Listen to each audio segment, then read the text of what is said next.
ఏమర్ office పోతే ఇది లావణ్య కింద పడ్డది జాగా నీది ఎక్కడ అది మొన్న ఏందో వేసిరట కదా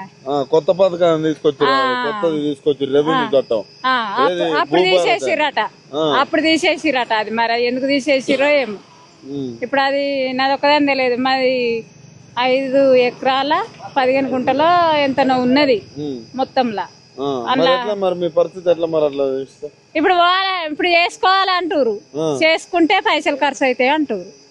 20,000-30,000 ఖర్చు అవుతాయి మా దగ్గర పైసలు ఏడుతున్నాం చిలకలవాడి ఇప్పుడు ఆడికి పోతే అట్లా ఉండే మరి ఎట్లా మా పరిస్థితి కాంగ్రెస్ వచ్చినాక ఎట్లుంది ఏం కాంగ్రెస్ పాడైంది ఎవడైనా వాడు బతికేటేదే చేసుకున్నాడు గాని ఇవి ఉన్నాయి ఎందుకు తీసేసిరాని వెనకన్నా నుంచి ఉన్నాయి ఇప్పుడు ఎందుకు తీసేసి పట్టనే వెనకన్నా మా తాతలప్పటి నుంచి పట్టాది ఇప్పుడు కాదు ఈ రోజు 11 పట్ట అంటారు